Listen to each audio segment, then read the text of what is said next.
Tonight, the heating benefit scam targeting older people. Confusion over winter fuel payments mean pensioners are at risk of being tricked into giving away their details. When I showed my son it today, he says that's a scam. So that's how I never answer anything until somebody else looks at it for me. Also on the programme, should we ban energy drinks for kids? An energy drink to me is just like going into a shop and grabbing like a bottle of water. It's like a daily thing. Doctors call for their sale to under 16s to be stopped over concerns about the caffeine and sugar content. Coming up in tonight's sport, after missing 2 years of football, Aaron Hickey reflects on his recovery from injury and outlines his dream of going to the World Cup. They may take our lives, but they'll never take our freedom! And 30 years since Braveheart premiered in Stirling, the blockbuster is still bringing fans to our shores. I'm Laura Goodwin and this is Reporting Scotland.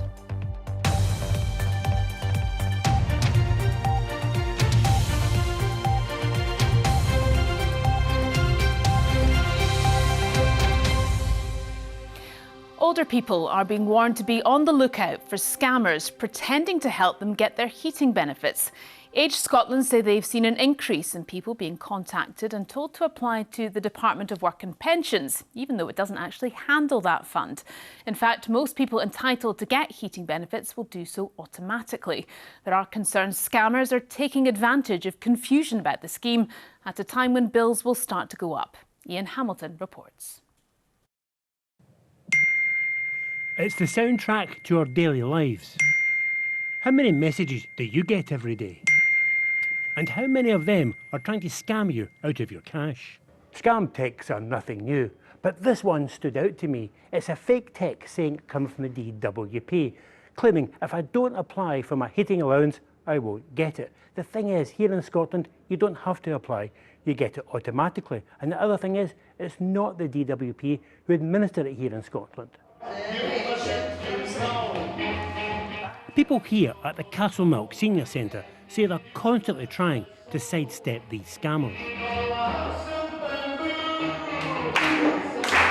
I think it's terrible that they're taking advantage of people, but some of them, it's like well-known organisations they're using as a front. It's concerning. I just do not open them. I just delete straight away. I might even have been apt to believe it, but only my husband was there. Next door in the cafe, I caught up with Anne Docherty, who got one of these messages claiming to come from the DWP. I've never applied for it. I've always got the money through. And when I showed my son it today, he says that's a scam. For those working with older and disabled people, this scam is causing a particular concern. There has been so much confusion, almost the hokey-cokey of the winter fuel payment over the last year or so. People assuming they're going to get it, they found it last winter, there was nothing for them, and actually our research will say how desperate people were to have that money to help pay their heating bills. The best thing you can do, say officials, is nothing. We're very aware that we're coming into the winter period. We've got a lot of winter heating payments that will be going out over winter. The vast majority of people in Scotland, payments of winter heating payment will be automatic, and we will never ask people to share personal or financial information for winter heating payments through text. Charities and welfare organisations say that scammers are becoming more sophisticated. And in response, all of us need to be more fleet of foot. Ian Hamilton, Reporting Scotland, Glasgow. Now, you will have seen them in the shops, brightly coloured, high-caffeine energy drinks like Red Bull, Monster and Relentless. And now health experts here want Scotland to ban the sale of them to under 16s, as is currently being proposed in England. So just how much caffeine do they contain? Well, a can of cola has around 40 milligrams of caffeine, and a double espresso, which is what you might get in a coffee shop cappuccino or latte, has around twice that amount. A can of Red Bull also has the same amount as 2 cans of cola, and a can of Monster or Relentless, which is sold in 500 millilitre cans, has as much caffeine as 4 cans of ordinary cola or 2 double espressos. There are also concerns about the amount of sugar in these drinks. Hope Webb reports. Energy drink brands have become a staple on retail shelves across the country, with data showing up to a third of UK children consume them every week. But now the UK government wants to ban the sale of them to under 16s. At the Glasgow Gaelic School, where they are already banned, pupils say they like to have them before and after class. Energy drink to me is just like going into a shop and grabbing like a bottle of water. It's like a daily thing. I don't really have them much, but I've, one or two. But Monster seems to be quite popular. If I'm out and about with friends, I'll probably maybe have one or two just to boost myself up. But like any other type of circumstance, probably not. Because of the high caffeine content linked to these drinks, excessive consumption can cause headaches and sleep problems. They can also cause rapid heart rates and seizures. These drinks aren't good. They are harmful for children. They have half their daily sugar requirement in a wanna, and they're also laced with caffeine. So these young children don't need them, they shouldn't have them. So this legislation that's been brought south of the border is great and hopefully will follow north of the border. The Scottish Government previously consulted restricting the sale of energy drinks to young people back in 2020. That didn't result in a ban, but it says it continues to support voluntary restrictions on sales. But for store owner Shamley, that's very hard to implement. How are we challenging them? Because a lot of youngsters don't have ID. So how are we actually going to challenge it? How do we establish? I mean, it's easy, like cigarettes, alcohol, vapes. That's straightforward. Challenge 25, where's your ID? But a child under 16, what ID are you going to have? The British Soft Drinks Association said manufacturers are already leading the way with self-regulation, and that it is essential that any law is based on rigorous assessment of the evidence available. Hope Webb, reporting Scotland. A nurse who was suspended from NHS Fife after an exchange with a trans colleague over the use of a female changing room has raised further legal proceedings against the Health Board and 3 senior managers. Sandy Peggy is already taking NHS Fife and Dr Beth Upton to an employment tribunal. They reject her claim of harassment under equality laws. Louise Cowie reports. In what is yet another development in an already very complex and contentious case, Nurse Sandy Peggy has raised further legal proceedings against NHS Fife and 3 senior managers.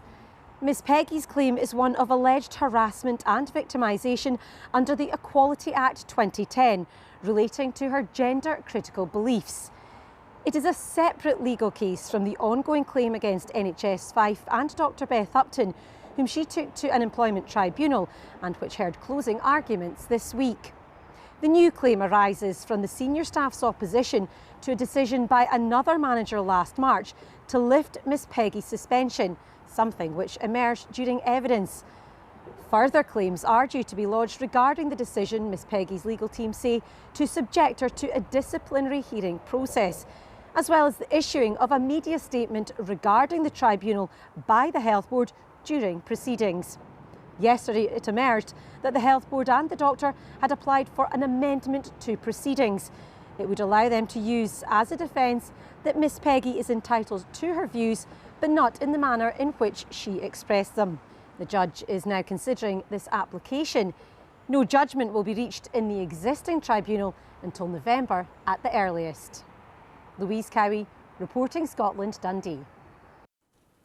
Some of the day's other stories now. A 16-year-old boy has been arrested over the death of a man on a street in Edinburgh. The 22-year-old was found injured on Great Junction Street in Leith early yesterday morning. Emergency services attended, but the man, who's been named locally as John McNabb, died at the scene. Police are still in the area carrying out investigations. Police investigating an attack on a man and his dog in Rutherglen say their investigation into gangland violence is one line of inquiry. Officers received a report of an attack by a group of armed men in a property on Skye Road at around 10 past midnight. The 50-year-old man was treated in hospital for a serious hand injury. A local vet is treating the dog. A man who faked his death and fled to Spain after being accused of sexual offences has been convicted. 57-year-old James Clacker was reported missing from Bells Hill in May 2022. Spanish police arrested him 2 years later. He was convicted of 2 rape charges today at the High Court in Glasgow. He'll be sentenced at a later date. Arms firms providing products and services to Israel will no longer be able to receive financial support from the Scottish Government and its agencies. The First Minister John Swinney announced the new policy ahead of a Holyrood debate over calls for the recognition of a Palestinian state. Well, our political editor Glenn Campbell joins us now. Glenn, what more did the First Minister say? Well, he announced some further humanitarian support for Gaza, and then these restrictions on the Scottish Government and its agencies spending money on supporting trade with Israel, and in particular supporting arms firms that supply Israel. And here's the reason that he gave in Parliament. In the face of genocide, there can be no business as usual.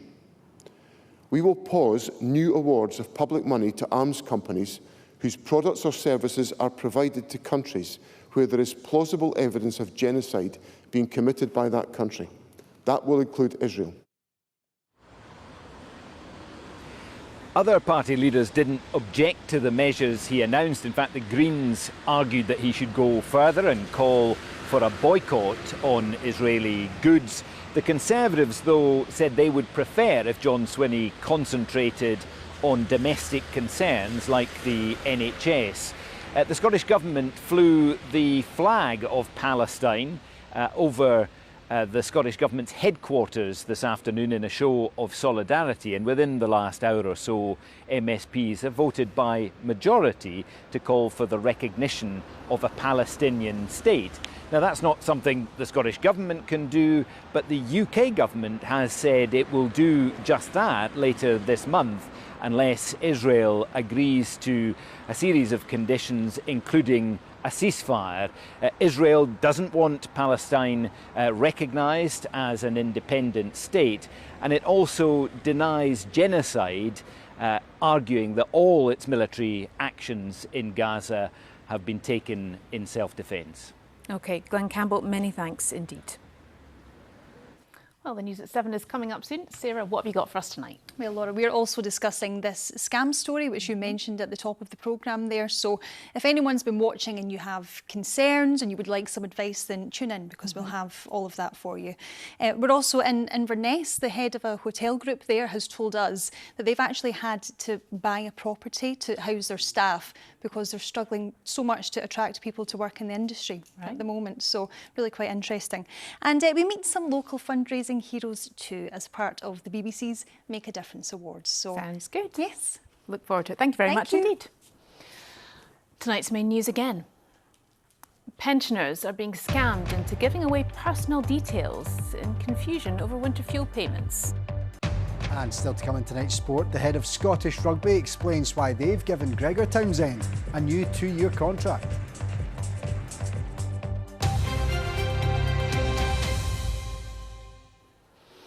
We're around 8 months from the next Holyrood election, but is the field about to get a bit more crowded? Jeremy Corbyn's new outfit, currently known as Your Party, are considering fielding candidates. But would they be chasing votes that already have a home elsewhere?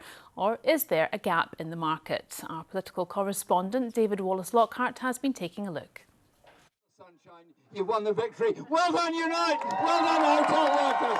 Jeremy Corbyn on a picket line with striking workers in Glasgow recently. For many, he is socialism personified. But is there a space for a completely new party with Jeremy Corbyn as one of its figureheads? Of course I fancy our chances with the numbers of supporters we've got and the power and the simplicity of the message. On the picket line, they liked that message. Corbyn represents a lot of people that feel disenfranchised by the current political system. So I just think it's a very hopeful thing. And I'm really hoping this new party will give us something electable that falls into the footsteps of where Labour should be and isn't now. The pollster Mark Diffley says we probably need to wait for more data, but success is possible under Holyrood's voting system. The regional list vote, which is the proportional element to the voting system, previously suggests that, as little as kind of 5 or 6% can get you some representation in Holyrood. The Greens insist they are the natural home for socialists in Scotland. Anyone who wants to build a more socialist Scotland is a friend and an ally of mine. I think it is really important that we do what we can to elect as many socialists as possible to the Scottish Parliament next year. The party that has the strongest track record of doing that already exists. It's already here. The Scottish Greens do that. Neil Findlay used to be a Labour MSP. He's now quit the party. He's not involved in your party, but believes it can take votes from right-wing outfits. I don't think any of us need to go too far from our family, neighbours, friends to find people who are considering voting for reform. And they're not doing that, a number of them, because they are off the far right. Some are off the far right, but a lot of them aren't. There are people who are concerned about the state of the country. Your party seems to back the idea of a second independence referendum, but it's leaving decisions about Scotland to those here who choose to sign up. It hasn't confirmed if it'll run in the Holyrood elections next May. It could yet be some sort of player in Scottish politics, but if it wants MSPs next year, it'll have to move quickly. David Wallace, Lockhart, reporting Scotland. Right, time to get on tonight's sport with Lewis, and you're looking ahead to the World Cup. Yeah, the nerves and excitement starting to build, Laura. It's finally getting closer indeed. It's going to be nerve-wracking, I'm sure. Thank you. Hello there. Yes, the clock is ticking towards the start of another World Cup campaign. Yes, just 2 days to go until Scotland kick off in Denmark, and one man who will be aiming to make up for lost time is Aaron Hickey, who is back in a dark blue jersey and fit again for the first time in almost 2 years after a torturous spell of injuries. But the Brentford fullback never doubted his return to top form. He's been speaking to Kennedy Nidsan. Yeah, it wasn't meant to be too long of an injury. It was a hamstring injury, and then I was close to coming back, and then it happens again.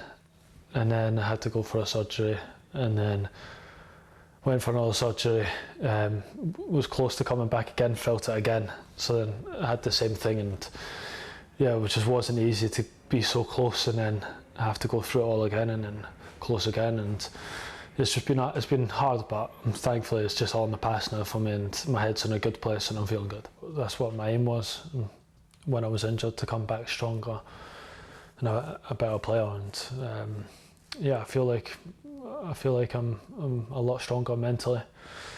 Just looking forward to getting back playing.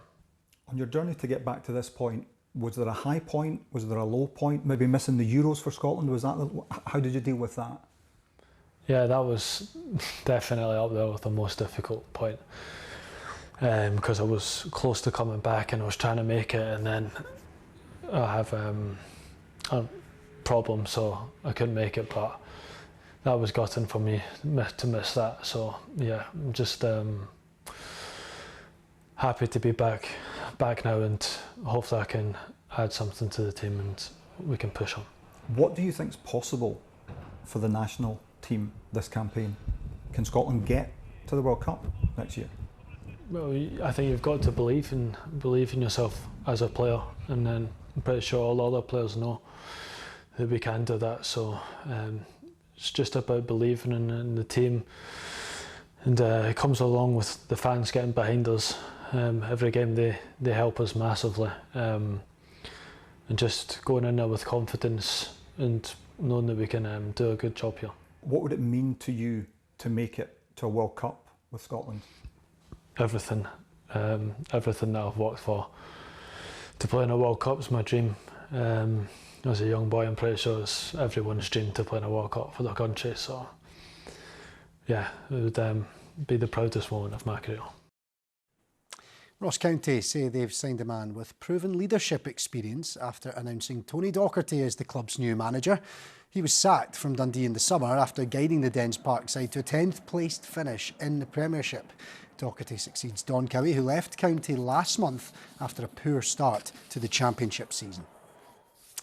Now, Scotland international Stuart Armstrong says the lure of European football was a major factor in his decision to sign for Aberdeen. The vastly experienced 33-year-old midfielder has signed a 2-year deal at Pittodrie after leaving Sheffield Wednesday.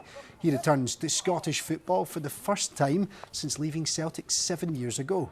Celtic also made an addition beyond the transfer window, a 1-year deal for Nigerian striker Kelechi Iheanacho, who Brendan Rodgers previously worked with at Leicester City. Now, Scottish Rugby Chief Executive Alex Williamson says Gregor Townsend is world class and is deserving of his new contract after the head coach extended his deal with the national team for a further 2 years, while Glasgow Warriors coach Franco Smith has extended his contract at Scotstoun until 2028. Well, Performance Director David Nukifora has been definitive in his belief that Townsend is the right man to lead Scotland through to the next World Cup in 2027, and Williamson has echoed that sentiment, saying all roads led to the continuation of the 52-year-old's tenure. David Nukifora, who was brought in specifically to reimagine the way that we operate our high-performance environment, is absolutely unequivocal in his view that Gregor is a world-class coach and is running a world-class environment. I would say that Gregor has been hamstrung slightly by the way that our structure has been set up, and we're changing that now. As you know, David is also very well connected to the world of rugby, and I think it's fair to say that from every angle, our view was Gregor was the best coach for us to take to the World Cup.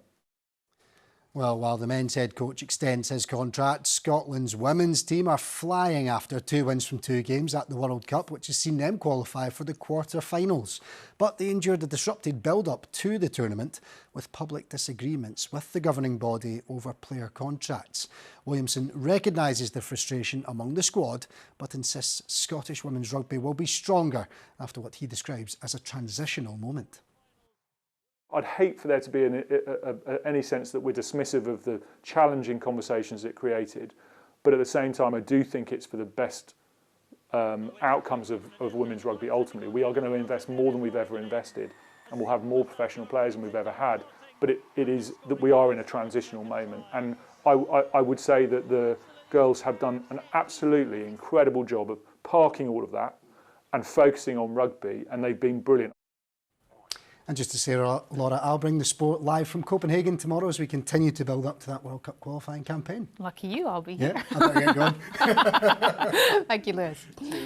Now, it was a film that took the story of William Wallace to an international audience and would immortalise Mel Gibson's cry of freedom as a key cinema moment. Incredibly, it's been 30 years since Braveheart premiered in Stirling. It would go on to win 5 Oscars. But what did it mean to Scotland and its film industry? Suzanne Allen reports. They may take our lives, but they'll never take our freedom! He was the Hollywood star who told the story of a Scottish fighter in a blockbuster epic. Exactly 30 years ago today, the film premiered in Stirling, with a host of famous faces turning out on the red carpet. It was shot mostly in Ireland, but there were locations here too. We filmed for 6 weeks in Scotland, and it did everything we wanted it to. I mean, Ben Nevis, you know, fits perfectly in the frame, and we got a lot of great stuff there. But unfortunately for the big battle scenes, the ground in Scotland wasn't as horse-friendly as here. 3 decades on, what has it meant for tourism in Scotland? It brought to life one of the most iconic Scottish historical figures. So for us, that's a really important asset of people finding out about Scotland's history, its culture, its heritage. In the last few years, we have seen that film and TV and literature have really risen in terms of that motivation to come. So we know that 1 in 5 people come to Scotland because they've seen the destination on film or TV. It's what drove tourists to Stirling today. I wanted to see it again. What I'm learning in Scotland, that's my history. My grandmother was born here. But what I'm learning is how important William Wallace was. We came to see this country because of the movie, and it's a good story. What kind of kilt is he wearing in that? It did well at the box office, but was criticised for taking historical liberties. One thing that's missing from the movie, and we must correct, is that there's no Andrew Murray, who's his great partner at the Battle of Stirling Bridge, which was their first great military victory. There's the whole question mark over Bruce. In the movie, of course, he betrays Wallace Robert Bruce's father persuades him, this is the thing to do if we want to advance our own cause. That's probably inaccurate. It's probably not there at all. In the near future, Stirling will have a brand new film studio. At Stirling Studios, what we're going to be offering is probably the biggest space for film production in Scotland. That's significant for the development of the industry here. I am William Wallace. Suzanne Allen, reporting Scotland, Stirling. Well, time now for a look at the weather with Christopher. And another thing that's very distinct to Scotland is our weather. It was pretty rainy today. Yes. That drizzly rain that kind of gets you so. But yes. not all. Look at this beautiful picture from the Highlands. Sunshine was in short supply, but if you had it, it was very nice indeed. Thanks, Laura. Good evening to you. Yeah, for many, it was a bit grey, really, wasn't it? And for some, really quite wet with heavy and persistent rain. Here is the rainfall radar from earlier. You can see most of the south and the east seeing most of the rain. Thundery downpours for the north of England, and actually we still have a Met Office yellow warning across the northeast for that heavy rain, but actually it's on its way out. So as we go through the course of the next few hours, that rain departing the mainland, some sharp showers for the northern Isles, 1 or 2 rumbles of thunder in Shetland. Temperatures overnight in towns and cities, 9 or 10 Celsius, and some showery rain down towards Dumfries and Galloway, South Lanarkshire and the borders. To tomorrow, we've got low pressure with us once again and a westerly wind feeding in some showers. So initially, we've got that overnight rain across parts of the south, but that should clear away. Elsewhere, some sunshine and the showers arriving towards the west. Through the course of the day, those showers will develop more widely, and that means we've got an afternoon of sunshine and showers. Some of the showers heavy, perhaps the odd rumble of thunder. Temperatures up a notch compared with today, 16 to 19 Celsius, 1 or 2 spots maybe reaching up to around 20. A little more breeze around the west coast and certainly some sunshine with the showers here. A pleasant afternoon across Orkney and Shetland, 16 Celsius there in Kirkwall and Lerwick. Tomorrow evening, those showers fading away for many, although a feed of them continuing in the west, elsewhere clear skies. That takes us to Friday, and for many it's reasonably dry. Still a few showers developing at times and thickening cloud around the west coast with a strengthening wind. Perhaps a glancing blow of a weather front bringing some patchy rain to the Western Isles. Once again, temperatures mid to high teens. And then for the start of the weekend, we've got high pressure nearby across the near continent and a warm southerly drift, keeping weather fronts for the moment at bay. Still a fair amount of cloud around on Saturday. 1 or 2 showers, temperatures up to 20 or 21 degrees, and then the rain returns on Sunday. That's the forecast for now. Temperature's not bad though. Thank you, Christopher. Now tonight's main news again. Older people are being warned to look out for scam texts falsely claiming to be from the Department for Work and Pensions, telling them to apply for heating benefits. And the First Minister has announced that arms firms providing products and services to Israel will no longer be able to receive financial support from the Scottish Government and its agencies. Sarah McMullen will be here with your late news at around 10:30. Join her then if you can. But from everyone on the team, bye-bye for now.